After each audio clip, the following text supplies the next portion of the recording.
All right, good evening, everyone. Welcome to Trinity Hall. This is Pub Theology. My name is Chris Garrotta. I'm the rector or the senior pastor at St. Michael and All Angels Episcopal Church over in Preston Center. We're very glad that you are here to join us tonight for an excellent conversation. Just a quick plug. We'd love for you to come see us at St. Michael anytime. You know, it's the kind of church that likes to drink in Irish pubs. It's a good thing. So we'd love to see you sometime over there. Again, my name is Chris, and you're very welcome here. I want to give a shout out to the people who have made this possible. Ann Schmidt and Tish Vasinski, Bob Johnston, Ross Badgett. Thank you all for the coordination that you have done to make this possible. So for those of you who haven't been here before, I want to give you an opportunity to kind of just know what to expect. So the way this is going to work, our speaker tonight, Greg Methvin, he's going to speak for about 40 minutes. During that talk, there are little baskets of things on your table. There should be little slips of paper where you can ask questions based on whatever Greg is talking about. And tonight it's sex, so probably not hard to ask some questions. So find a basket, write down a question. After that talk, that 40 minutes, we're going to come around, we're going to have a little break, going to come around and collect those questions, and then Greg will come back after a 10-minute break and address those questions, or as many as he can address, and then we'll have sort of a 20-minute Q&A with Greg. I also want to mention that in those baskets are raffle cards. The raffle cards, it's your name and information. Just write that down. We'll collect that at the break as well.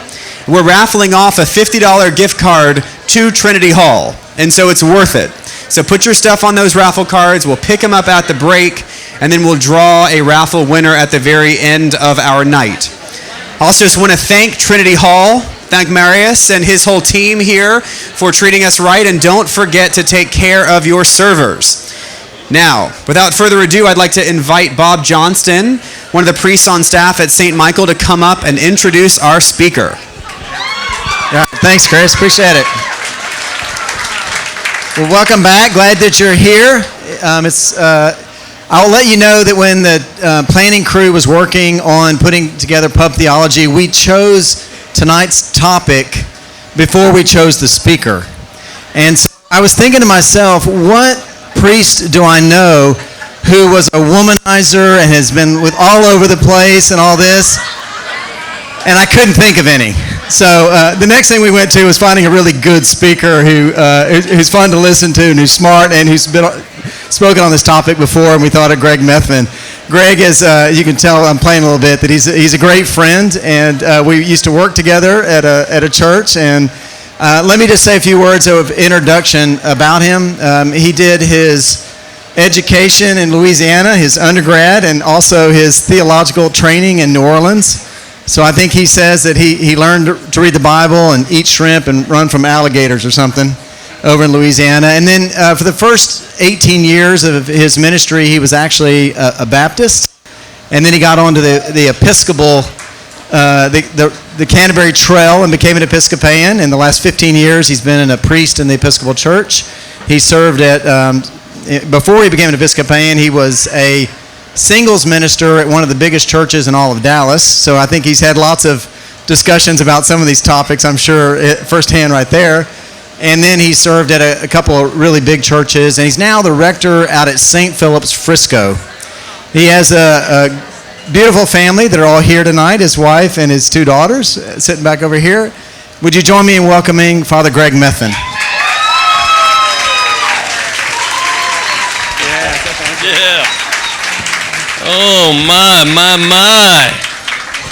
Wow. Good to be with you. Welcome, and a big thank you, first of all, to St. Michael's for setting this up. Leave it to St. Michael's to get it right inside, nice and cool and comfortable. Thank you. And also a big thanks to Father Bob. Let's thank Bob for all he's done. Oh, man. Love Bob. Appreciate the fact that it really matters to Bob to do this, to get us together like this so that we can talk about things that we sometimes sweat a little bit about talking at church. We can talk about things a little bit more openly, and appreciate his heart for God in setting all this up. And as he said, my wife, Stephanie, and my two girls decided to jump in the car and come as well, Claire and Emily. So I'm changing the subject tonight. I thought a little something on Noah's Ark, maybe. Talk about the different animals and how they all loved God might be a good change of pace for everybody. I'm glad you're here. It's almost like homecoming, seeing a lot of you friends back. It's good to be here. Some of you may be thinking after reading the brochure that was put together, why is this guy speaking at all? If you look with Billy and George Mason, they have like paragraphs around their name. And so why is Greg speaking on this subject tonight? And I think a lot of people would have that same question. I know Charmaine would have that same question. I knew Charmaine in middle school. She was one of those middle school girls that might have been 14, but she looked 18, and she acted 21, and she had gone to summer camp with us. And we were loading up on the bus, and one of the guys asked Charmaine to sit up front and on a scale of 1 to 10, rate all the guys who boarded the bus. So when I got on the bus, Charmaine said 2. And the fact that 40 years later I'm still talking about it tells you what I think about it. She gave me a 2, and I just wish Charmaine could see me now. Talking on sex at the pub. I mean, clearly I'm not a 2, I am a 4, obviously. And yes, I did look her up on Facebook. And yes, God is just, and I'll leave it at that. I'll leave it at that.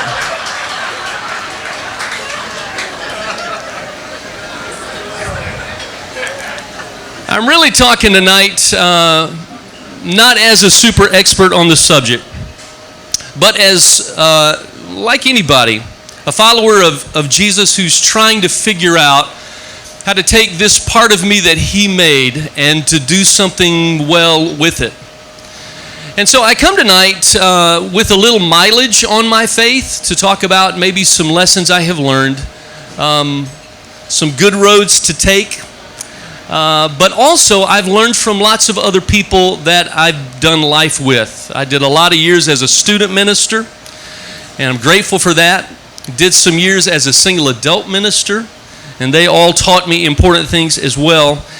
And I want to share some of those thoughts tonight, but to set your expectations and maybe lower them a bit, here's what I'm not doing tonight. This is what I'm not interested in. Number one, I'm not talking about a bunch of rules out of the Bible about the do's and the don'ts of your sexual life. There are some rules in there, but tonight I'm not interested in being Judge Judy on all the sexual hot topics. Feel free to ask some questions when we have the time, send them in. But I'm not interested in just playing ping pong tonight about can I do this and how far can I go and is this okay in God's eyes. So I don't want to do that. And I also don't want to rant and complain tonight, as guys in my kind of job can do sometimes about this subject. I don't want to talk about how the world is going to hell in a handbasket. I don't want to talk about how bad it is out there. We know that there are some bad things going on for sure. I'm not going to pass around a petition tonight to resurrect the Little House on the Prairie TV series or to boycott Netflix. I'm not doing that. But what I do want to do is I want to think about a little with you, what role does God have in this subject of our sexual life at all? Why would we include God in that conversation at all? I mean, whether you're a Christian or not, we're really all trying to figure out what to do with our energies and our desires. We're all trying to figure out how to feel about our bodies. We want to have some control in our relationship. And whether you would raise your hand or not, probably everybody here is longing for something more or different than what you have. And so the question is, when it comes to our sexual lives, why do we even bother bringing God into it? So I'm trying to answer two questions at least tonight. I'm going to be thinking with you about why I should discuss my sex life with God will be one question. And if I did, how could God possibly help with the things that I'm dealing with? So the first question is, why is it any of God's business what I do in the bedroom? Why can't we just go to church and do those things that God likes? He likes us to sing songs at Him and to say some prayers and to listen to a Bible story. Why can't we just go do that and blow God a kiss and then get on with our lives and recognize that God has an important place in the religious dimension of our life, but we're going to get out there and do our best in our job and do our best to find the one that we want to love and to be loved by. And we'll keep God as an emergency contact number, obviously. But when we're doing that part of our life, we're just going to do it the best that we can and hope that it all works out. That's a fair question to ask.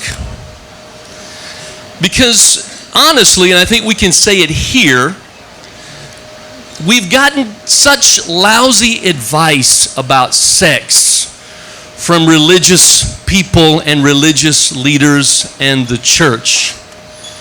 I don't know what you heard, but growing up as I did in my Baptist tribe for a lot of years, some of the loudest voices proved that they really weren't capable of following some of the harsh standards that they wanted to put on everybody else. And I'm not sure what message that you got even from the church about what God says or thinks about sex. But here, if I could dial it down, here's the summary of what I heard and was convinced of. I heard these two messages. Number one, sex is dirty. I got that one. And then I heard, save it for marriage. I got that message. And those two messages didn't make any sense to me whatsoever. Sex is dirty, so save it for the one that you'll love the rest of your life.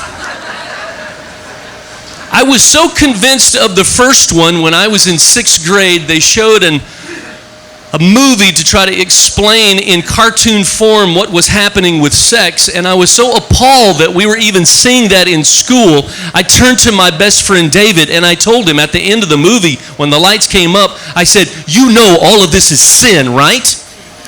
And his eyes got really big and he said, "Are you sure?" And I said, "Yeah." And I needed a Bible verse, but I didn't have one. So I made one up. I said, "It says it in Hebrews, because what 6th grader knows what's in Hebrews?" And he nodded and was convinced. And I hope somebody got to David to tell him that it's okay. I hate the thought of David out in the woods in a cabin, all alone, afraid to read the book of Hebrews. What's interesting about that message that sex is dirty is that if you were able to unplug from whatever you heard coming up in your home or maybe even in church, if somebody just handed you the Bible and said, crack it open and start reading, it would be interesting how that would form what you think about sex. Because most of us know you're just 2 pages in when you meet naked people. If I recommended a movie to you, and within the first 5 minutes, 2 naked people came on the screen, you would say, "Can you believe a priest recommended this movie?" It's the same way in the Bible. It's a little surprising, and it says something to us about who God is and how comfortable He is with the subject, that in the first couple of pages we meet Adam and Eve who are totally naked, and just to accentuate the point that God's not kidding about it, there's a verse in there that says they were naked and they weren't ashamed. That's interesting. You keep flipping some pages, and God introduces Himself to a man named Abram. He says, "Abram, I want to spend some time with you and your family, and I want to bless your family, and through your family, I want to bless the whole world. So that's our deal. I want you to get to know me. I want you to devote yourself to me, and I'm going to do great things for you, and I'm going to multiply you, and then I want you to do great things in the world. And Abraham said, great, I love that. And then he said, God, how are people going to know that I belong to you? We need a sign. Maybe we could have some hats that designate us, or maybe a certain color robe. And God says, I have a better idea. Why don't we circumcise you and all of the guys with you? I imagine there was a counter offer from Abraham. Maybe a tasteful tattoo or a piercing of some kind. But God said, no, I want a cut there. And all of the guys in the waiting room know this God is going to get in our personal business. You keep flipping pages and it doesn't slow down. You get over into a place in the middle of the Old Testament that we don't normally read a whole lot in church unless some naive bride picks the verse by accident. We get into Song of Solomon, and there's all kinds of passionate, lovey-dovey talk going on in there. The young couple back and forth volley love language that's passionate. Like we hear this young woman say, I have found the love of my life. I want to hold this one and never let go. And we can't read those in church unless we pass out hand fans. It's heavy stuff. You keep going in the Bible, and God picks out a fire-breathing preacher. And he says, I got a girl picked out for you. Oh, really? Who you got? Well, she's a prostitute. You mean the kind with the heart of gold? No, not that kind.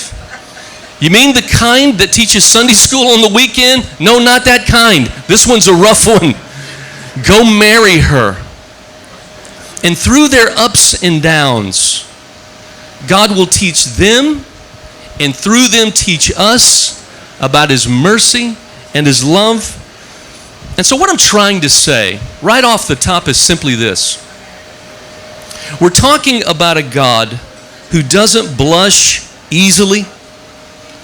We're talking about a God who's not too reserved to talk about sex frankly. It's not the kind of God I really grew up with. It's not the kind of God I expected to meet in the Bible.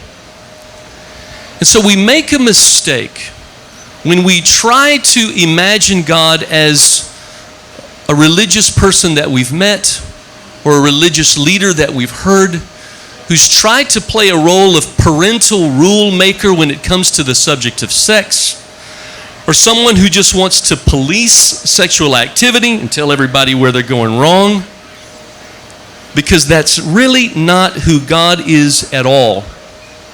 So to the question, why should I invite God into this area of my life? The best I can do would be to say this.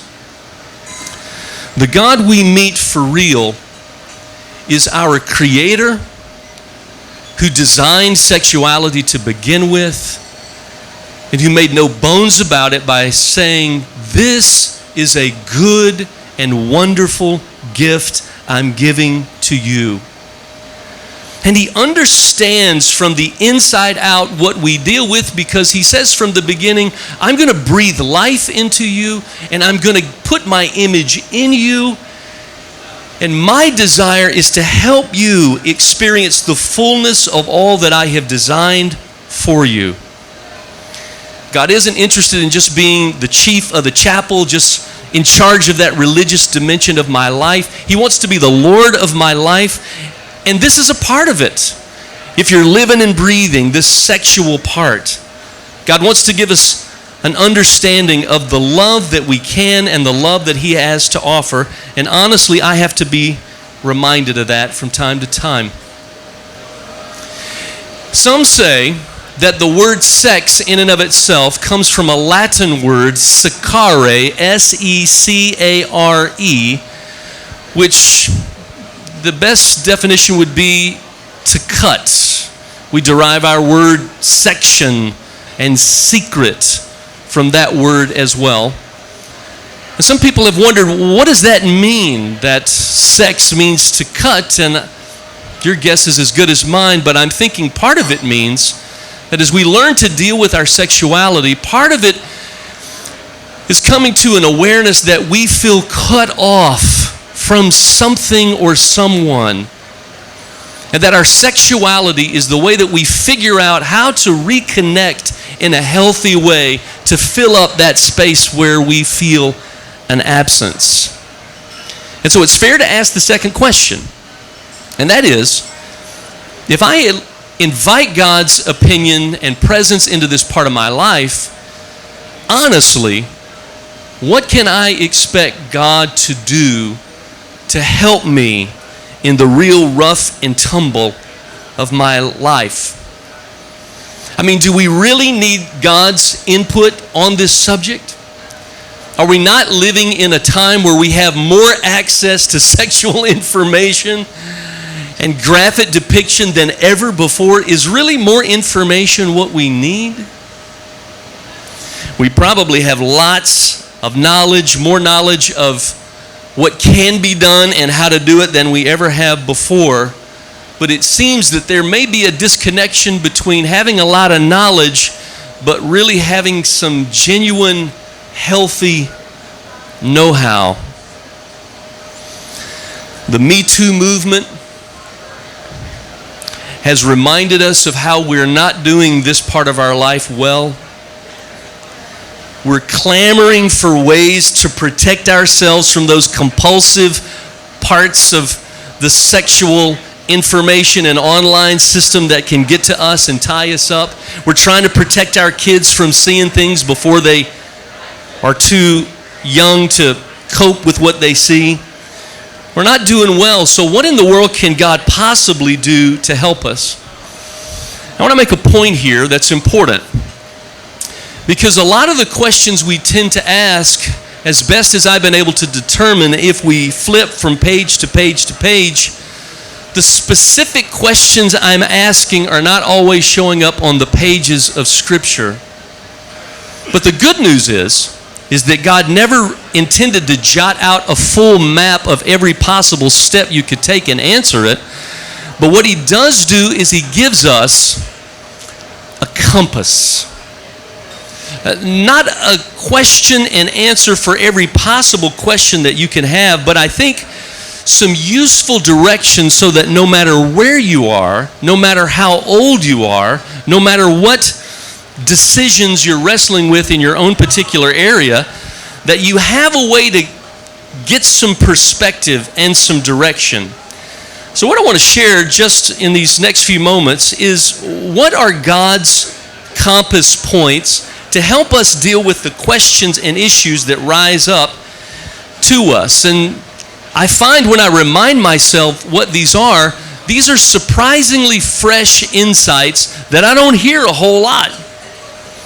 When Jesus is asked sexual questions, which are very rare in the gospel story, but when somebody gets around to talking about relationships with Jesus, He always has one move that He tends to make. He doesn't say anything innovative or fresh or new. He says something very old. He tends to unfold that old wedding photo of Adam and Eve and say, if you want to really deal with the best wisdom that's out there, pay attention to this couple and what God told them about how to deal with their issues in their own life, and draw from there. Jesus was always pointing backwards to Genesis, and if we go all the way back to that couple, what are the sources of wisdom that God gives us? God speaks in their relational life in three ways and says, no matter where you are or what question you're asking, my design for sex always has to be related to these three values, and here they are. Your relationship, and whatever expression of love it is, if you're in a committed relationship and you're wondering what's the most healthy design for sexual expression in this relationship, The biblical wisdom is these three things. Number one, God says, when you get together, there should be a procreative facet to your relationship. And what I don't mean is that you should be having more babies, even though that's obviously a product of sex.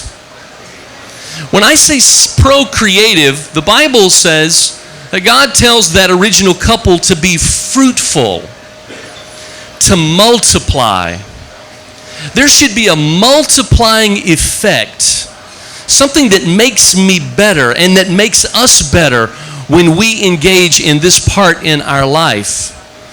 There should be something enhanced.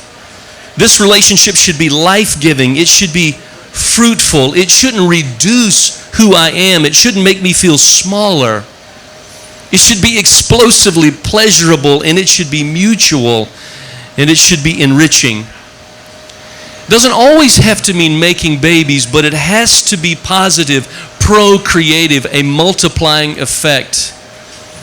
I've got some new friends in my life who they don't have kids. I don't know if they ever will.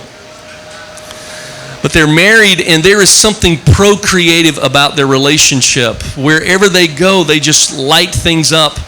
I met them when we first moved up to Frisco a few years ago. They called us up around Christmas and they said, "Hey, we like to dress up like elves and bring gifts to people. Can we come to your house?" And I said, "Wrong number." And they weren't kidding. I mean, the full elf suit and the basket and the goodies. And they came and they hugged on my family and gave us little treats. And then they trickle on down to Tyler, where they spend an evening with about 200 kids without parents and poor people. And they give themselves away. They take the pictures and they are absolutely elated, and it's beautiful. This dude has made 61 trips to prisons, going with groups just to share the good news of God's love for them. That couple is tapping into the procreative power of God's design for love. They're making their lives better, and they're making the world better. And the next Christmas, I was like, I can't wait for you clowns to get over here. That's awesome. Sex should be procreative. Sex should also be this. Sex has a formative effect to it, meaning that when we come together as people, something beyond just something physical happens. There's a formative effect. When Adam first saw Eve, he said, "Finally, here's bone of my bone and flesh of my flesh." And I don't think he was just saying, finally, somebody to make out with in the garden. I don't think he was just talking about the physical expression of love, even though that was part of it. But he was saying something that's under the skin, something that's emotional and spiritual. And when we come together in sex, we are impacted at that level. It's supposed to happen when it's good. We know it happens when it's bad. No one ever talked to anyone who's been a victim of something hurtful and harmful and said, "Well, when all the bruises wear off, you'll be fine." Because we know something emotional and spiritual has been damaged. Because we can't section off those parts of ourselves. The Bible says that you can flip that. And you can actually be a blessing in somebody's life. And Paul will even say it in Ephesians 5. He will say, present one another as holy and washed and radiant, meaning that when you come into deep contact with another person, there is a formative power where you can help another person be better than they ever have been.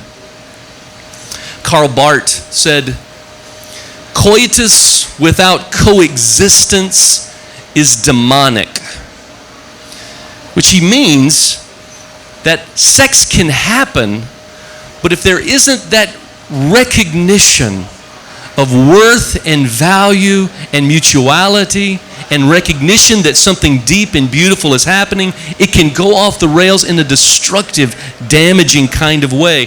Sex is meant to be formative. And finally, sex is meant to be unitive. It's about intimacy. You remember with Adam and Eve, God says, when you two get together, the goal is being one flesh. And he's not just talking about the body parts. He's talking about this deep unity that's possible, this intimacy that now you begin to explore from not just the wedding night, but onwards. Steph and I, who I appreciate sitting on the front row to make sure I don't tell bad stories about her. Steph and I have been married 23 years. And I remember we were about 6 years into it, doing an obligatory date night, which means let's go get something to eat and not talk to each other. And we recognized something was missing, and I didn't really know what to do, so I said, I'll get a book with some quizzes in it, and we'll do a quiz. And one of the quizzes that we did was this long 25 questionnaire about the person that you're with. I've been with her 6 years at this point. I know her inside and out, and on the night I asked her these 25 questions, it was as though I had never met her before. Something had moved, something had changed in this woman, even though I lived with her. Because I was learning that the name of the game was to keep up with this person who is a living person who's growing in amazing ways, and I got to stay in touch with that.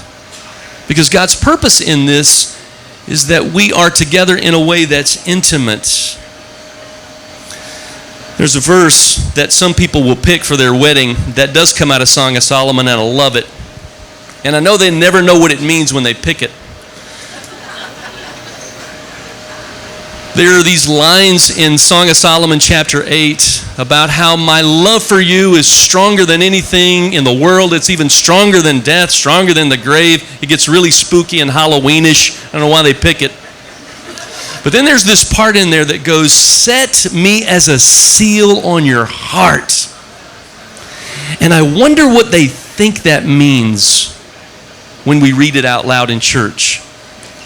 Because what it really means is, you know, that seal was used long time ago on important documents and important possessions where a person of power or wealth would set his seal on something to say, it's mine. To make that imprint with a ring or a cylinder so that anybody that comes by would know, that's not mine. That belongs to him. And the quest of love according to the Bible, and even in this dimension as we're talking about sex, is that we get the gift to get to know somebody's heart inside and out. I tell couples in their wedding, you get a front row view to sit and see the best you'll ever see out of this person. You'll see them do wonderful things, generous things, kind things. You'll see them try. And you've got a front row seat to see them at their worst. You'll see them be selfish and mean and bitter. But your quest is to explore every room of their heart, and as you go to say, I see you, I know you, and you are mine. You are mine. It's a lot of work, but it's a beautiful picture of what's possible in God's design of when he put this stuff together for us to begin with. Sex is meant to be procreative, it's meant to be formative, it's meant to be unitive. And God just doesn't want to scream that from the clouds.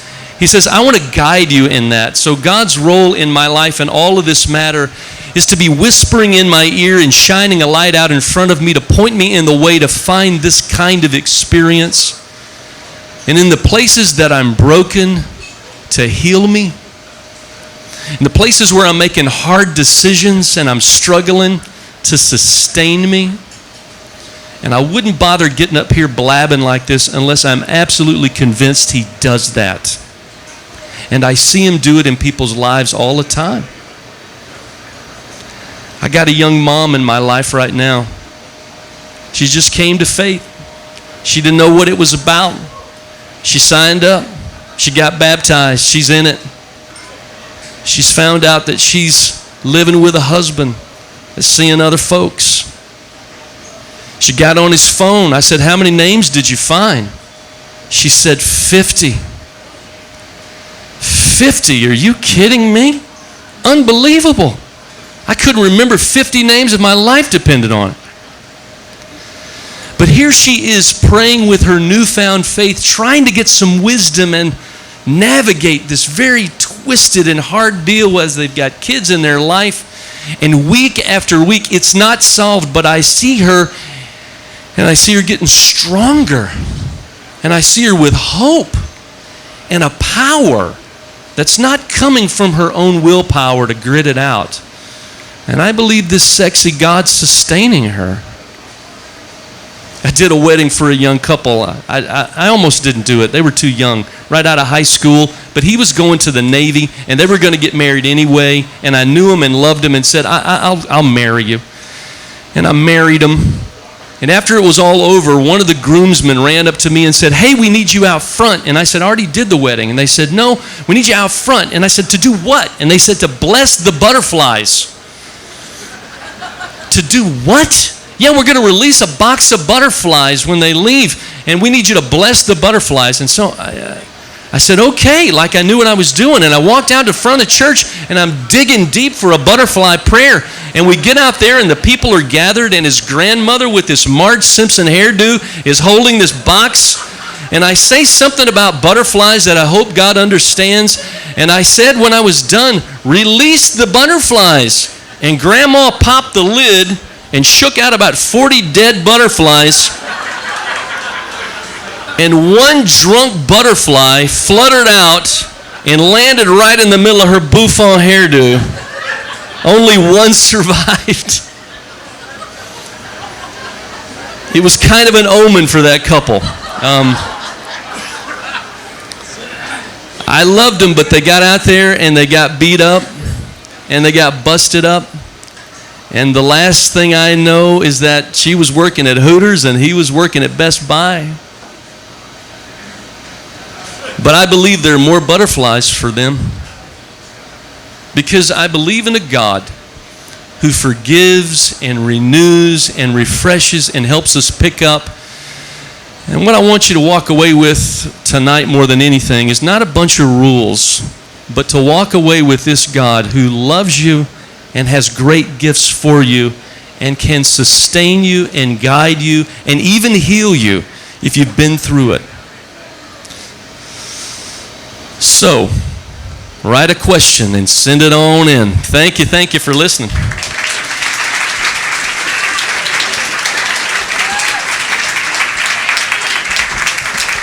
Thank you, Greg. Thank you. Just a reminder to everybody, we've got a 15-minute break.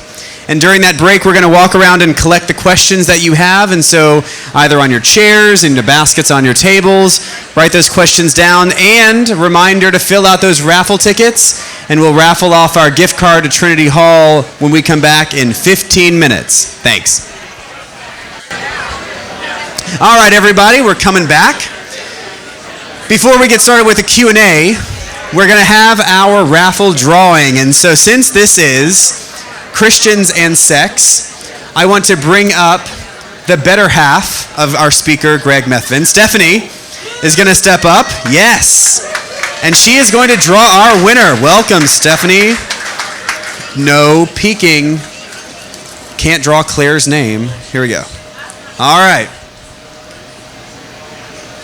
James Richardson. Where's James? James, you got to come up here.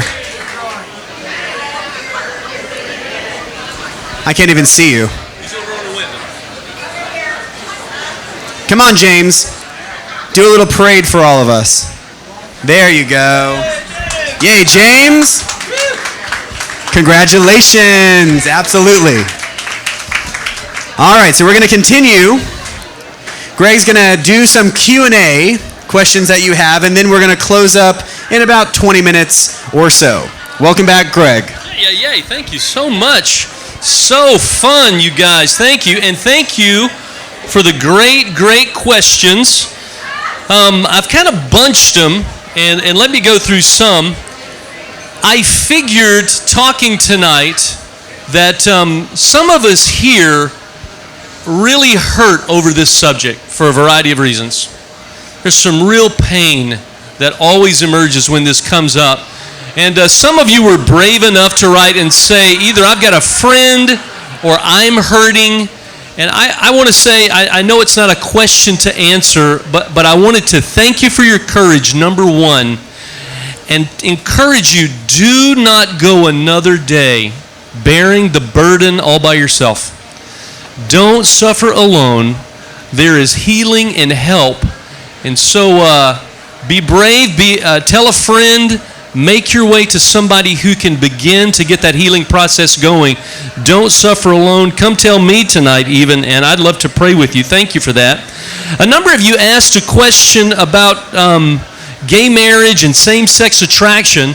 I appreciate these, but next week, George Mason, who has 4 or 5 paragraphs by his picture, this guy is loaded with brains and wisdom. He's going to tell you all about it. Thank you. Some ask questions about particular ethical issues, like one writes, is masturbation okay? My youth minister said it was a deep sin. Was I your youth minister? Is all I want to get clear. If I could apologize for that, I'm sorry. I want to say about almost any ethical question that we could ask, I do believe what I said, that God and God's Word has given us a bit of a compass that we can refer back to. So if I have a question about whatever activity I'm participating in or whatever I feel has got me at the moment, that using those 3 values that I mentioned, just to go down that checklist to ask myself, is what I'm doing beneficial? Is it procreative in my life? Not about making babies, but is it fruitful? And is there a multiplying effect to this activity? Is it forming me in a way that's beneficial and a blessing going forward? Is it unitive in the sense of, is it leading me to intimacy with someone, or is it driving me to be selfish and to be self-centered? And I don't try to set up a straw man around that, but I find that very helpful, because in honesty, the answer to that question is not necessarily. But there can be some expressions of that becomes compulsive and self-destructive. And using that checklist, I find, is helpful. Some ask some questions about porn as well. Does looking at porn mean I go to hell? And there are a variety of responses to that. The answer is no, it's not a matter of going to hell, but you can be in hell by being consumed with it. Some people see things pop up, or they see a video, or they see something by accident or by choice. But there is something about watching porn. There is another thing about consuming porn. And there's something else is when it turns on you and it begins to consume you. And while research is new about this, even the APA is coming out to recognize that there are some negative effects that are happening in the lives of people, either a desensitization from just normal sexual relations, or acting out in self-destructive or destructive ways because arousal isn't possible because of things that we've been exposed to. So I would say be very careful with that and pay attention to that. If you can't stay away from porn for 30 days, you got a problem, and you need to deal with it. And there are ways to deal with it. Speak up. There's therapy. There's help. But address that. Jesus talks in Matthew chapter 6, not to just start throwing Bible verses around the room, But in Matthew chapter 6, Jesus uses a phrase that I think is very helpful. He talks about not just the normal list of bad sexual behaviors that everybody wanted to talk about at the time, but he used this phrase. He says, there is an adultery of the heart. There is something that can happen on the inside of you in the fantasy world of where you are that's as destructive sinful behavior. And just as a check on this whole question about masturbation and porn and other things, whether you're single or not, is just remember that adultery of the heart or lust is going to create some patterns and some habits in your life that I don't think you want to have in your life. And I'll point them out. For instance, lust will teach you, adultery of the heart will teach you not to care about other people. It'll teach you to care about yourself and what pleases you and what delights you. Lust and adultery of the heart will really teach you not to commit, not to love and invest in another person. It'll teach you not to choose wisely. It'll teach you just to be driven by pure desire and pure glands and not to make a smart choice about the people that you want to get to know. Lust isn't controlled, and ultimately, let me just say this. Lust isn't concealed. You won't hide it forever. It'll come out in destructive ways for yourself, or other people will see habits about you that will be negative and not good. So be careful with that for sure. So anyway, I hope that speaks to some of those. Well, one person writes and says, is there any advice for horny singles?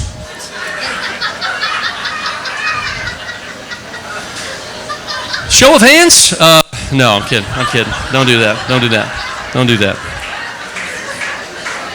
Yeah, I think that's a profound question and a real question that if I'm not in a relationship now, but I have this passion in me, what do I do with that?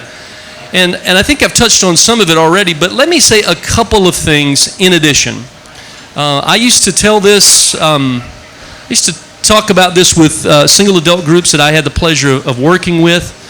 But one of the things that we learned together is that in this period where it's just you, sometimes I talk to singles and they're like, man, I'm just waiting to have that person. I'm ready to get married. I want to be with somebody, and I know when that gets here, life is going to be better. And I would always remind them, don't live your life on pause.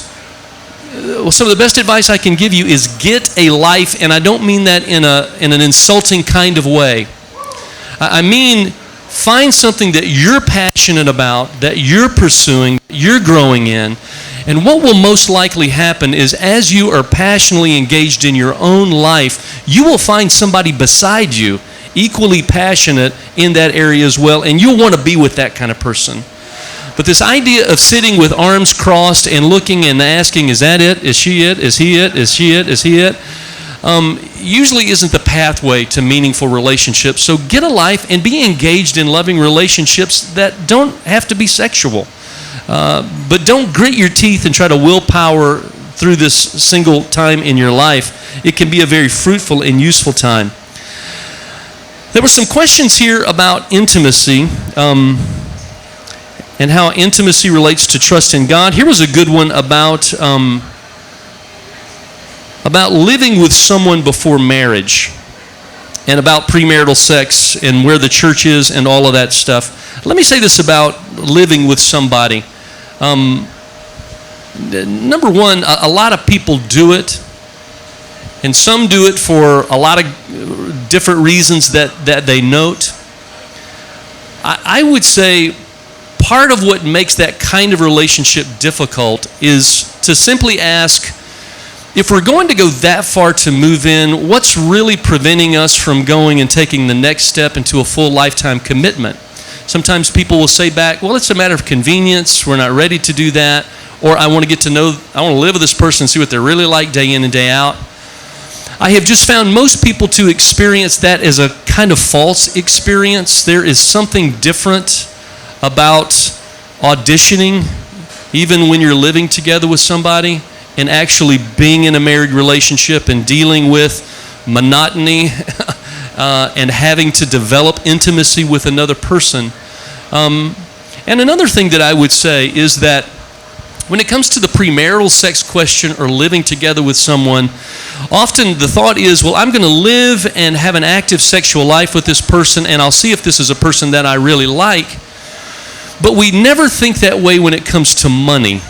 And what I mean by that is if you're living with somebody, you probably don't say, well, let's just go get a joint bank account and go all in our money. You would say, that's bizarre. That's stupid. I would never do that. We recognize the value of money, and I would just say, take a step and recognize the value of the sacredness of your own sexual life, and recognizing that that's worth protecting as well, and having somebody commit to that before you share it with them. So I would say those couple of things. I want to say one more thing in conclusion, because there were some other questions about intimacy, and I want to share with you because I think it helps to have a definition of what does that really look like in a worked out relationship. This is something I've told the girls, my girls, ever since they were in middle school and up, as we talk about just dating. But I talk often about an intimacy triangle, and let me tell you what I mean by that. I know you have the capacity to imagine a triangle in your mind and think of it as moving from basic levels of intimacy to the highest levels of intimacy. And here's what I would put at the bottom level of discovering about another person that's foundational to a relationship. The first layer would be this: respect. And here's what I mean by that. Everybody is attracted to somebody for some reason. Either they're hot, or they're muscular, or they got skills, or something about them draws you to them. But you are drawn to them because you respect them. But at this level of intimacy, you really want to dig a little deeper.